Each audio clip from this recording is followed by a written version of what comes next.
Israel, at least on paper, was supposed to be one of the most uninteresting places in the Middle East, no less in the world. A 6-hour drive from north to south, and no more than an hour from east to west, as Israel's first and only female prime minister, Golda Meir, put it. Moses brought us to the one spot in the Middle East that has no oil. When Jews began arriving to their indigenous homeland in the 1800s, the Galilee was swampy, the Judean mountains were rocky, the south of the country, the Negev, was a desert, and Tel Aviv did not exist. The area where it stands today was just a bunch of sand dunes. In 1867, Mark Twain visited the region and remarked, "It is desolate and unlovely." Of Jerusalem he wrote, "The stateliest name in history has lost all its ancient grandeur and is become a pauper village." So how did Israel go from a wasteland with a population of a few 100,000 people to a country that can practically set the world on fire? Our story could start in 1909, when some 66 Jewish families gathered on a barren sand dune in what is now Tel Aviv to parcel out the land by lottery, a whopping total of 0.05 square kilometers, 12 acres. Akiva Arya Weiss, president of the building society who organized the lottery, collected 120 seashells from the Mediterranean shore, half of them white and half of them gray. The families' names were written on the white shells and the plot numbers on the gray shells. A boy drew names from one box of shells, and a girl drew plot numbers from the second box. According to legend, the man standing behind the group, on the slope of the sand dune, is Shlomo Feingold, who opposed the idea, allegedly telling the others, "Are you mad? There's no water here." The first water well was later dug at this site, located on what is today Rothschild Boulevard, the city's main street. Within a year, other popular streets named Herzl, Ahad Ha'am, Yehuda Ha-Levi, Lillian Bloom, and Rothschild were built. A water system was installed. 66 houses were completed. An ardent Zionist Dr. Israel Kligler, a microbiologist, eradicated malaria in the region, which ironically resulted in a major share of the Arabs' population increase. Local Arabs said that Zionists made the land livable, and as many as 60,000 Arabs subsequently immigrated to British-era Palestine to take advantage of new work opportunities provided by the growing population. But in the lead up to the 1947 United Nations Partition Plan for Palestine, Jewish organizations collaborated with the UN Special Committee on Palestine during the deliberations, while Palestinian Arab leadership boycotted it. The eventual proposed plan, to which the Zionists agreed, was an international zone for the cities of Jerusalem, Bethlehem, and the adjoining area, as well as 56% of the land allocated to the Jewish state. Much of this land included a significant portion of the Negev Desert, an inhospitable environment that was worthless without major long-term investments. Following the UN Partition Plan for Palestine, a civil war broke out and eventually led to the Israeli War of Independence, which the Jews won after fending off the armies of 5 Arab countries. Today, the Israel Defense Forces is considered the world's 4th strongest military. Back then, Zionism was inherently a Western movement, a movement that lives on the border of the East but always faces the West. And so it is today. Israel stands against the natural tendencies of the Middle East to penetrate the West and enslave it. As novelist Dara Horn put it, "Since ancient times, in every place they have ever lived, Jews have represented the frightening prospect of freedom. As long as Jews existed in any society, there was evidence that it in fact wasn't necessary to believe what everyone else believed, that those who disagreed with their neighbors could survive and even flourish against all odds. The Jews' continued distinctiveness, despite overwhelming pressure to become like everyone else, demonstrated their enormous effort to cultivate that freedom, devotion to law and story, deep literacy, and an absolute obsessiveness about transmitting those values between generations."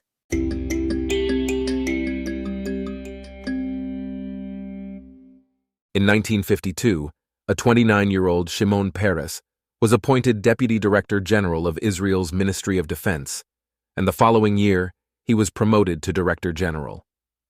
One of Peres's first and most significant tasks was to help engineer and implement the Sinai-Suez Campaign, among the most daring and unlikely military triumphs of the post-World War II era. It was 1956, and as the campaign unfolded, Peres had something of an epiphany. At a villa in France where Israeli, British, and French officials had gathered to finalize planning for the campaign, Peres, then 33 years old, approached the French foreign and defense ministers and made a proposal everyone knew would be rejected out of hand. But to everyone's surprise, including his, the French officials agreed. France would help Israel establish its own nuclear energy program. Obstacle after obstacle had to be overcome, including resistance from the majority of Israel's leadership, Soviet spying on the construction site, and serious concerns on the part of the U.S. government culminating in a tense sit-down between Peres and President John F. Kennedy. In September 1957, Israel was set to sign an agreement with France. The French Atomic Energy Commission, after 4 years of negotiations, had agreed to provide Israel with a plutonium reactor. All that was needed in order to cement the deal was the signature of the French foreign minister and his prime minister. Peres's first stop on Monday morning, September 30th, was at the office of Pierre Guillaume, the head of France's Atomic Energy Commission and an avid supporter of Israel. He told Peres what he already knew. The deal could only be finalized with the French government's approval, and their government was teetering on the edge of collapse. Peres hurried to the office of Foreign Minister Christian Pinot, the deal's main opponent, and Pinot promptly told Peres that he wanted to help, but could not. The Americans would be livid if they found out and might impose sanctions on France, which would cripple its own dawning nuclear capacity. Moreover, the agreement could induce the Soviet Union to arm Egypt with nuclear weapons. But Peres had come prepared. The reactor was for peaceful purposes, he said. If that ever was to change, Israel would consult with France first. Also, he said, who was to say the Soviet Union wouldn't introduce nuclear weapons to Egypt on its own accord? Then what would the West do? Pinot agreed, and Peres urged him to call the prime minister. Maurice Bourges-Monouri did not answer, so Peres convinced Pinot to dictate the terms of their agreement to his secretary. The two of them signed the paper, and then Peres convinced him that he, a foreign national, would ferry the paper to the Prime Minister of France. All that was needed now was Bourges-Monouri's signature. Peres went to his office and waited. The hours passed. Afternoon became evening. Several rounds of whiskey were sent to the office. And as midnight approached, Peres had two realizations. He would not see the Prime Minister that evening, and the Prime Minister, who was stuck in Parliament, was likely being defeated in a no-confidence vote. The next morning, Israeli Prime Minister David Ben-Gurion wrote in his diary that the French government had fallen over a vote about Algeria, and that Peres's trip to Paris was likely for naught. He did not know that Peres had secured the Prime Minister's oral agreement late that night, and that at 9 a.m, Peres was seated in Bourges-Monouri's office. The French Prime Minister had not slept, and his eyes were red, for he was no longer the Prime Minister of France. He had no authority to sign an agreement on behalf of the Fourth Republic, but with Peres's encouragement, he signed his consent, authorizing the agreement on a piece of paper that held the previous day's date. And in that way, the seed of Israel's nuclear energy program was planted. Peres later said, summing up the backroom drama, quote, "This date or that, what does it matter? Of what significance is that between friends?" End quote. Israel remains the only country in the Middle East with viable nuclear weapons.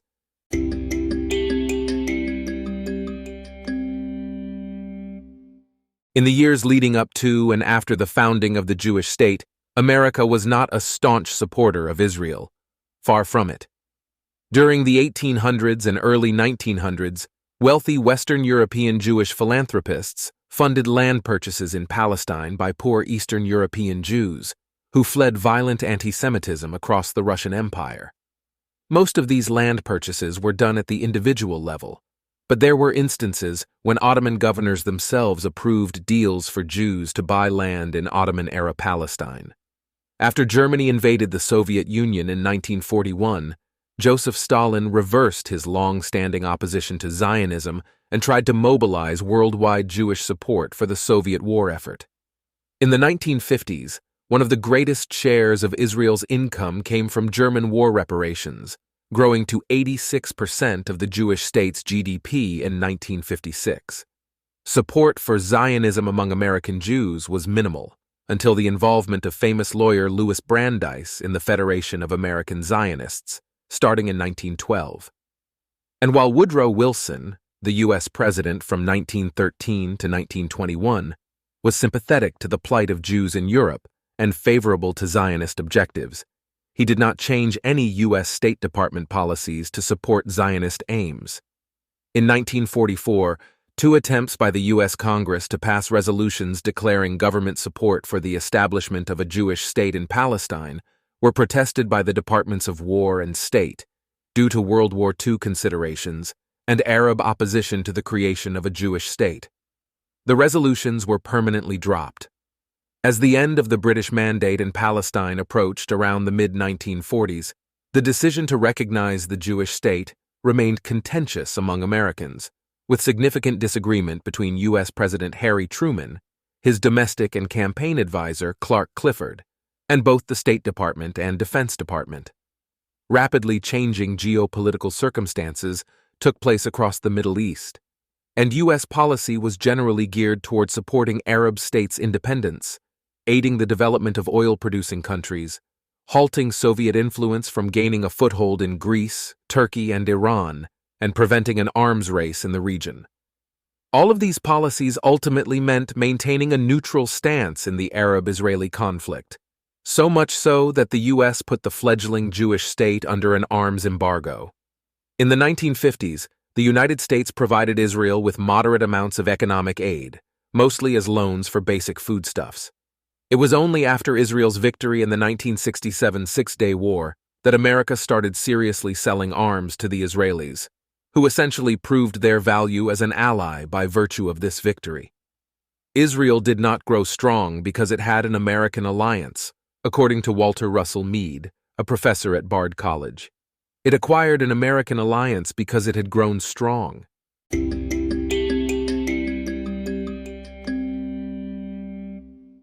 In 1973, Egypt and Syria launched a surprise attack against Israel on the Jewish holy day of Yom Kippur.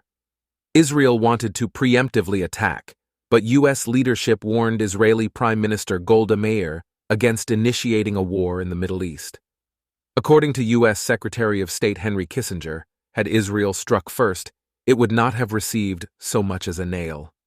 The Israelis did not want to jeopardize U.S. military resupply and got off to a terrible start in the war, which came as a surprise following their extraordinary victory in the Six-Day War just 6 years earlier. 3 days into the war, it became painstakingly clear that no quick reversal in Israel's favor would occur, and that military losses were unexpectedly high. An alarmed Minister of Defense, Moshe Dayan, told Meir that this is the end of the Third Temple, a reference to the two previous Jewish sovereign periods which ended poorly for the Jews. Sure, Dayan was warning Meir of the potential for a total defeat, but temple was also the code word for Israel's nuclear weapons. After discussing the nuclear topic in a cabinet meeting, Meir authorized the assembly of 13 tactical nukes to be used if absolutely necessary. However, it was done in an easily detectable way, likely a signal to U.S. leadership. Kissinger quickly learned of the nuclear alert, and on the same day, U.S. President Richard Nixon ordered the commencement of Operation Nickel Grass, an American airlift to replace all of Israel's material losses. As a result, Israel ended up defeating both Egypt and Syria, which completely upended the Middle East, but in a totally unforeseen way. Following Israel's victory in the Yom Kippur War, the OPEC oil cartel, led by King Faisal of Saudi Arabia, decided to embargo many of Israel's supporters, including the U.S. for resupplying the Israelis and to gain leverage in post-war negotiations. The embargo caused the global price of oil to quadruple from $3 to nearly $12 per barrel. Over the following decade, the deluge of money that flowed into Saudi Arabia made it one of the world's wealthiest countries, and the House of Saud one of the world's wealthiest families. With their newfound wealth, the Saudi royal family made its great bargain with the Saudi people, especially with the state's minority groups, which did not exactly appreciate the Sunni Muslim laws. The unworldly revenues that the state was earning from its oil enabled the kingdom to basically bribe its citizens, especially the country's Shiite Muslims, who were a minority compared to the Sunni Muslims, but who lived in areas where the vast majority of oil fields were found. In other words, Saudi Arabia became a massive welfare state. Zero taxes were levied on anything or anyone. Oil paid for all of the government's budget, including healthcare, education, food, water, fuel, and electricity. In exchange, the kingdom expected that citizens would accept some of the strictest and most totalitarian religious laws across the world. And more importantly, that citizens would accept the House of Saud's absolute legitimacy to rule a medieval kingdom in a 20th century world. Naturally, this created domestic stability, for the first time in a long time, and dramatically reduced the chance of outsiders successfully overthrowing the kingdom.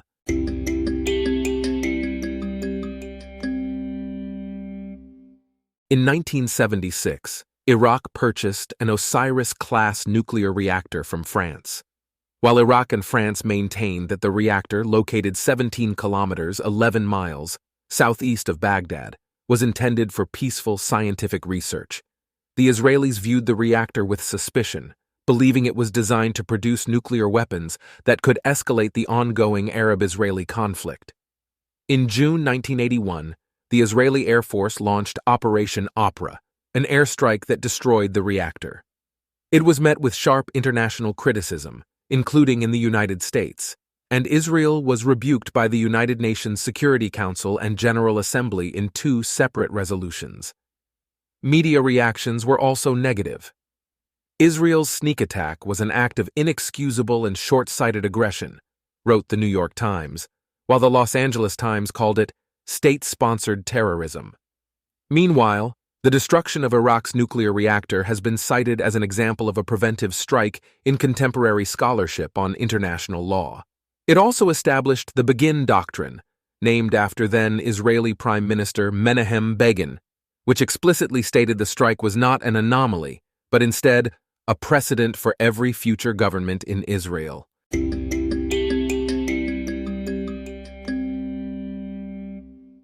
During the 1990s, a wave of immigrants from the former Soviet Union arrived in Israel. Tel Aviv absorbed more than 40,000 of them, many educated in scientific, technological, medical, and mathematical fields. During this period, the number of engineers in the city doubled, and Tel Aviv began to emerge as a global high-tech center. But in 1998, Tel Aviv was on the verge of bankruptcy, according to its current mayor, Ron Huldee. Economic difficulties were then compounded by a wave of Palestinian suicide bombings across the city from the mid-1990s to the end of the Second Intifada in 2005, as well as the dot-com bubble, which affected the city's rapidly growing high-tech sector. After the 2003 Israeli legislative election, Prime Minister Ariel Sharon offered the finance ministry to Benjamin Netanyahu, in what many observers regarded as a surprise move. Some pundits speculated that Sharon made the move because, given Netanyahu's demonstrated effectiveness previously as foreign minister, Sharon deemed him a political threat. By placing him in the finance ministry during a time of economic uncertainty, Sharon could theoretically diminish Netanyahu's popularity. As finance minister, Netanyahu adopted a liberalized economic plan in order to restore Israel's economy from its low point during the Second Intifada.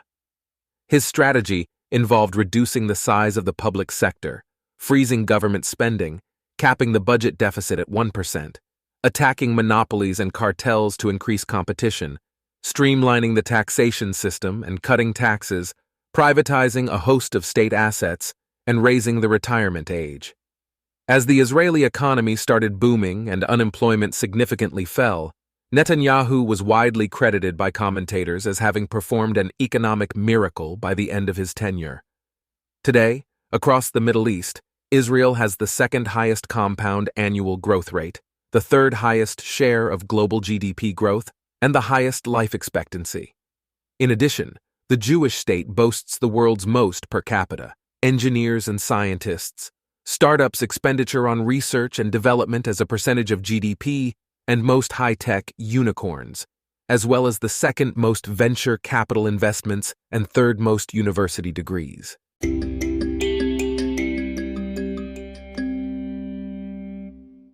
Chaim Weizmann, Israel's first president and one of the greatest Zionist leaders and visionaries, was once asked by a lord in the British Parliament before the Jewish state was founded.